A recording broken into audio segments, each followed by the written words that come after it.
Halo Sobat Donghua, pasti kalian penasaran kan dengan keseruan PTT Harana Kaisar? Oke lah, tanpa berlama-lama lagi, yuk langsung masuk ke alur ceritanya.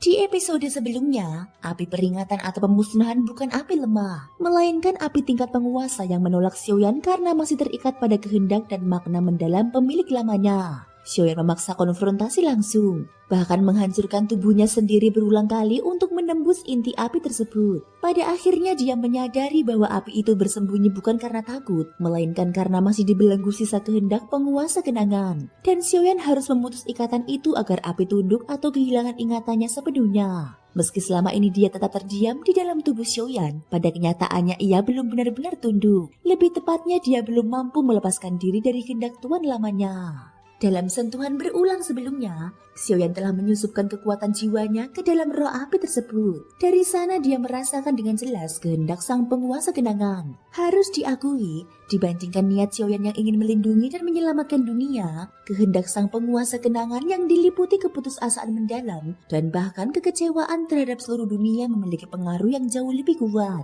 Pengaruh itu begitu dalam hingga bahkan api kenangan, inti sumber api itu sendiri, ikut terinfeksi oleh emosi tersebut. Karena itu jika Xiaoyan ingin memanfaatkan api ini, dia harus terlebih dahulu melenyapkan sisa-sisa kehendak sang penguasa kenangan yang masih melekat pada roh api itu. Setelah mengetahui penyebabnya, Xiaoyan sebenarnya mampu menggunakan energi dunia untuk menghapus ingatan api kenangan, lalu membentuknya kembali menjadi roh api yang kosong dan murni. Namun menghapus ingatan sebuah roh api bukanlah perkara mudah. Xiaoyan sendiri tidak yakin apakah dia sanggup melakukannya. Jika gagal, bukan tidak mungkin api kenangan justru akan murka. Jika satu-satunya jalan memang harus menghapus ingatannya, maka melakukannya setelah kembali ke wilayah benua Doki akan jauh lebih aman. Untuk saat ini, Xiaoyan hanya bisa menunggu apakah api kenangan mampu melepaskan dirinya sendiri, atau apakah kata-kata Xiaoyan memiliki arti baginya. Hasilnya tidak meleset dari perkiraannya. Api kenangan tidak menunjukkan amarah. Cahaya merahnya justru menyusut, kembali berubah menjadi sebuah titik hitam kecil dan meringkuk diam. Dia tampak seperti manusia yang menderita depresi berat, terperangkap dalam keputusasaan dan tak mampu keluar darinya. Sekilas kemarahan dan ketidakrelaan melintas di mata Xiaoyan.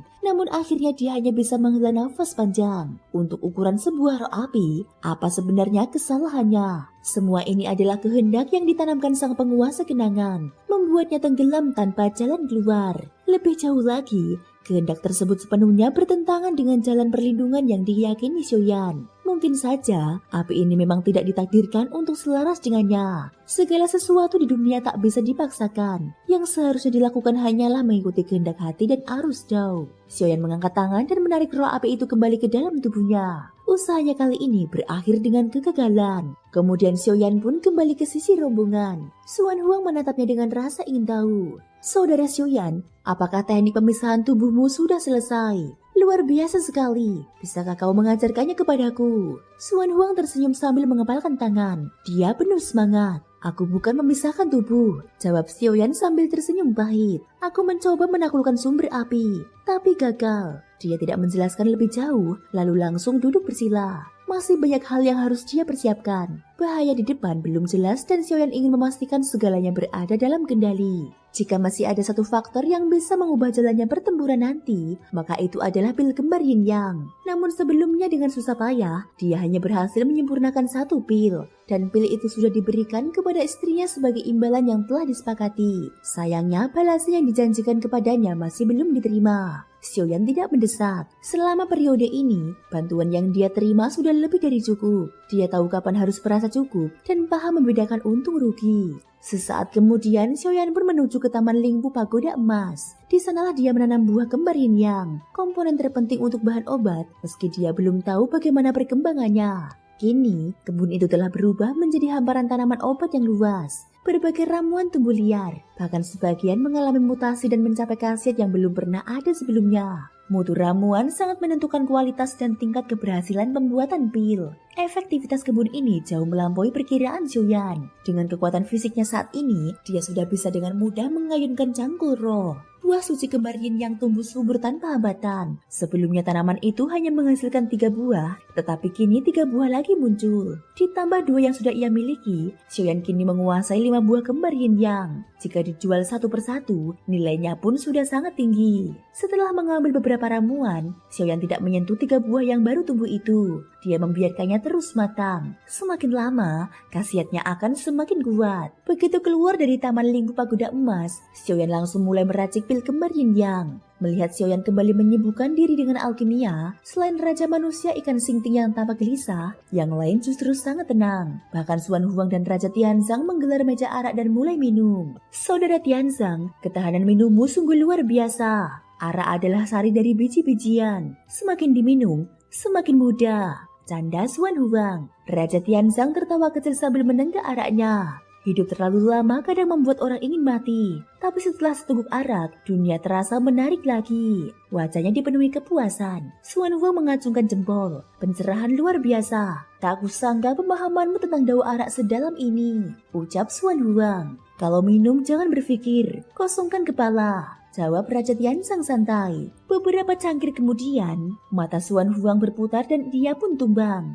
Raja Tianzang menggeleng sambil tersenyum. Semakin banyak beban di hati, semakin cepat mabuk. Tidurlah yang nyenyak. Sementara itu, Xiaoyan di sisi lain bagaikan matahari menyala. Ramuan demi ramuan meleleh, dimurnikan lalu menyatu. Ini adalah kali kedua ia meracik pil ini. Namun tingkat kesulitannya sama sekali tidak berkurang. Bahkan pada tahap pemurnian kali ini, Xiaoyan mengalami kegagalan dan kehilangan satu set ramuan. Untungnya dengan persediaan pribadinya, hasil dari Taman Lingkup Pagoda Emas, serta 7 peti ramuan tambahan, dia masih memiliki ruang untuk mencoba lagi. Waktuku tidak banyak, aku tidak boleh gagal lagi. Mata Xiaoyan memerah namun tekadnya semakin kokoh. Seluruh kesadarannya tenggelam dalam proses alkimia. Jika sebelumnya kekuatan jiwanya seperti samudera luas, kini dia memadatkannya hingga setajam lubang sumur. Memusatkan seluruh perhatiannya hanya pada pil di hadapannya. Dia memurnikan setiap ramuan sekecil apapun hingga batas maksimal. Untuk pil setingkat ini, bahkan bahan pendukung sekecil apapun bisa menentukan keberhasilan. Dengan konsumsi besar kekuatan jiwa, tahap pemurnian pun akhirnya dimulai kembali. Sejak awal terbentuk, pil ini sudah berada di tingkat dewa. Kini Xiaoyan harus memaksanya melampaui batas itu, menuju tingkat transenden.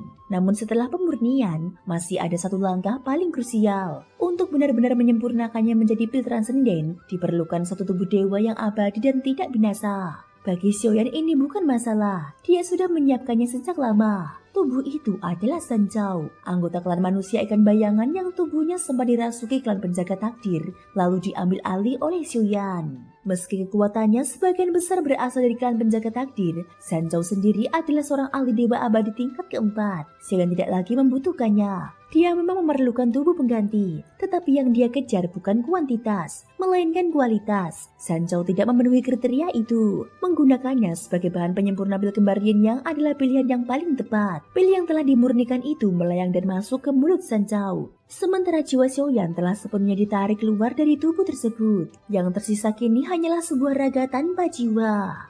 Bukankah itu Shan Zhao dari klan manusia ikan bayangan? Bagaimana dia bisa ada di sini? Raja manusia ikan, Xingting, tampak sangat terkejut. Kau ini bagaimana? Apakah kau tidak tahu bahwa kita diserang oleh klan manusia ikan bayangan?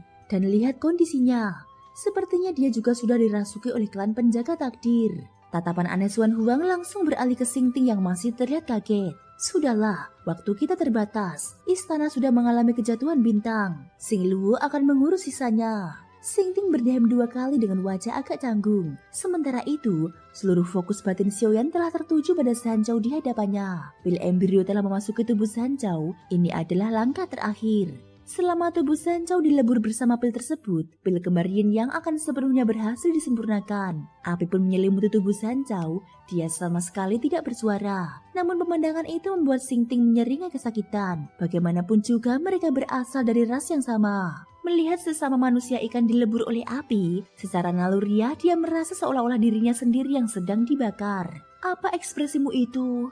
Seolah-olah yang terbakar adalah dirimu sendiri, ucap Xuan Huang yang sejak tadi tampak mengamati setiap gerak-gerik dan perubahan wajah Xingting. Di bawah kobaran api ganas Xiaoyan, tubuh Shan Zhao perlahan meleleh. Pada akhirnya dia sepenuhnya berubah menjadi sebuah pil yang melayang di udara. Pil Pil itu tiba-tiba bergetar lalu berusaha melarikan diri. Kecepatannya luar biasa, disertai gelombang kekuatan yang tidak lemah. Namun Xiaoyan menginjak kilat keberuntungan dan dalam sekejap muncul di hadapannya.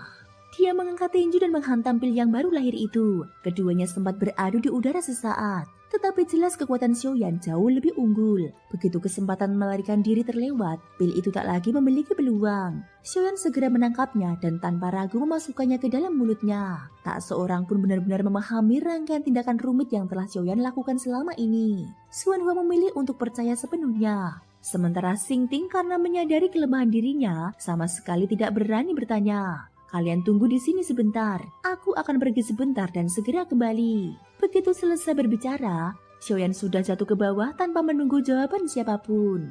Dengan jiwa gerak void, dia langsung menjauh dan hampir mencapai tepi laut ilusi mimpi. Dia menyusup ke dasar laut terdalam, menuju sebuah palung laut yang gelap gulita, tempat di mana cahaya tak bisa menembus dan kekuatan jiwa pun ditekan. Di sana Xiaoyan membuka sebuah gua kediaman. Dia duduk bersila dan tubuhnya mulai berubah. Tak lama kemudian dari tubuhnya perlahan terpisah sosok lain. Sosok itu baik aura, jiwa maupun wujud sama persis dengan Xiaoyan. Bahkan kekuatan fisiknya pun identik. Dua Xiaoyan saling menatap di dalam gua. Jika bukan karena sosok yang baru terbentuk itu telanjang, nyaris mustahil membedakan mana yang asli. Benar-benar sama. Xiaoyan sendiri terkejut, bukan hanya postur dan wajah. Bahkan detail sekecil helaian rambut pun tak ada perbedaan. Dengan satu gerakan batin, kekuatan asal menyatu ke dahi sang tiruan. Segala kendali pun berpindah ke tubuh itu. Sang tubuh asli tetap tinggal di dalam gua, sementara yang keluar adalah tubuh hasil transformasi pil kembar Yin Yang tak ada perbedaan sedikit pun dari Xiaoyan yang asli.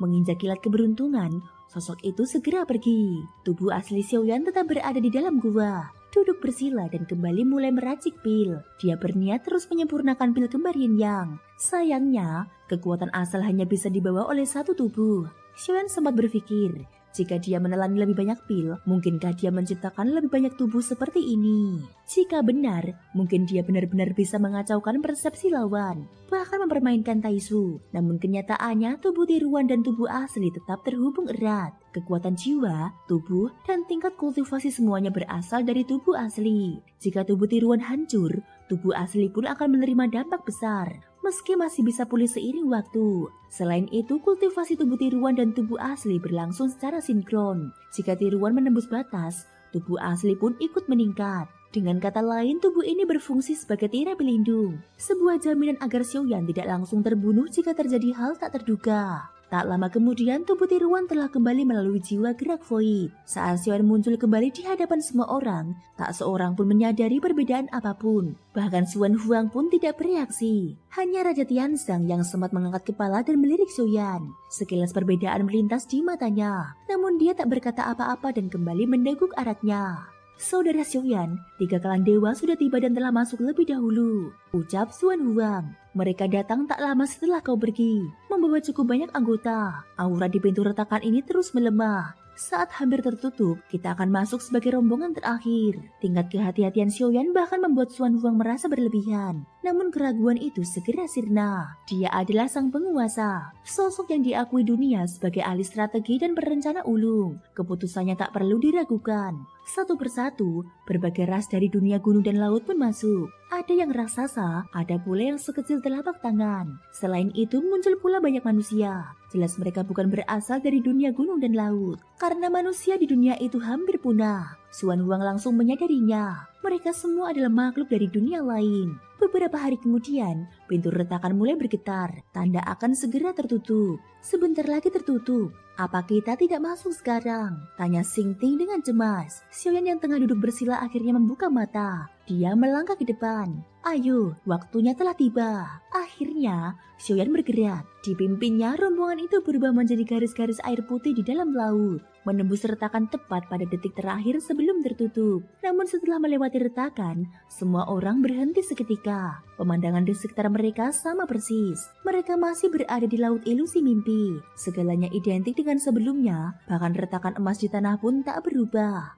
Apa yang terjadi? Jangan-jangan kita tidak sempat masuk, ucap Xuan Huang sambil menatap sekeliling. Dia mengamati dengan seksama. Di sana ada rumput laut dengan 136 helai daun. Totalnya ada 52 tanaman. Itu berarti 14.888 helai daun. Dia berhenti sejenak, lalu berkata dengan nada yakin, "Tidak salah, kita benar-benar tidak masuk." Xiaoyan mengernyit-ngernyit. Hal lain mungkin bisa salah, tetapi jika benar mereka tidak masuk, itu mustahil. Namun kenyataan bahwa pemandangan di hadapan mereka benar-benar identik jelas membingungkan. Jangan-jangan sejak awal kita sudah terperangkap dalam mimpi, gumam Xiaoyan pelan. Thank you guys sudah mendengarkan ceritaku di episode kali ini sampai akhir. Ikutin terus kelanjutan episode berikutnya ya. Terima kasih buat kalian semua yang udah subscribe, like, dan komennya. Semoga hari kalian menyenangkan. Sampai jumpa dan bye-bye.